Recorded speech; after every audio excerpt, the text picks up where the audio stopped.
ആത്മീയതയും ഭൗതികതയും. ഭൗതികത ആത്മീയത എന്ന് പറഞ്ഞിട്ടൊരു ഡിവിഷനില്ല.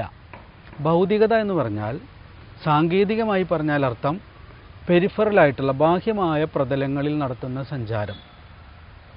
പക്ഷെ ആ ബാഹ്യമായ ഇപ്പോൾ ഈ കാട്ടിലേക്ക് നമ്മൾ കയറി വെറുതെ ഇറങ്ങി പോകുന്നത് ഒരു ഭൗതിക യാത്രയാണ്.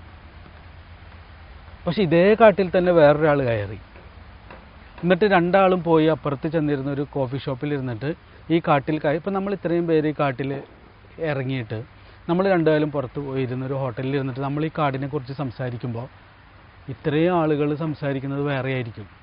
ഇപ്പോൾ ഒരാളോട് ചോദിക്കുന്നു, ഈ കാട്ടിൽ അവിടെ പോയിട്ട് എന്താണ് അനുഭവിച്ചത്? ഞാൻ പ്രത്യേകിച്ചൊന്നും അനുഭവിച്ചില്ല, ആകെ അനുഭവിച്ചു കൊതുകേടി മാത്രമാണെന്ന് പറയും.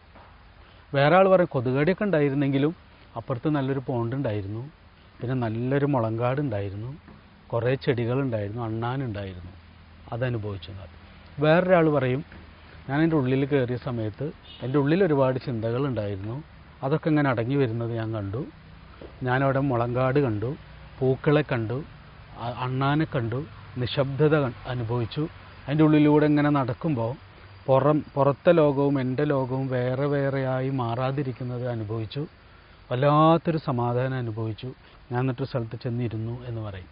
ഇങ്ങനെ പലതരത്തിൽ പറയാം. ഇതിലേറ്റവും ബാഹ്യമായി കറങ്ങി നടന്നു പോയ ആൾക്ക് പറയുന്ന പേരാണ് ലൗകികൻ. അതേ ഇടത്ത് തന്നെ അതിൻ്റെ ആഴത്തിലും പരപ്പിലും ഏറ്റവും ഹൃദ്യമായിട്ട് അനുഭവിച്ച ആൾക്ക് പറയുന്ന പേരാണ് ആത്മീയൻ. ആ ആളുടെ പ്രത്യേകത എന്താ? ആ ആൾക്ക് അവിടെ അയാളുടെ അഭാവം അനുഭവിക്കും.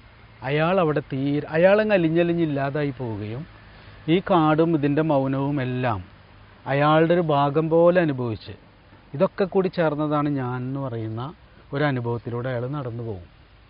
ഇതിനെയാണ് അഹം ബ്രഹ്മാസ്മി എന്ന് പറയുന്നത്.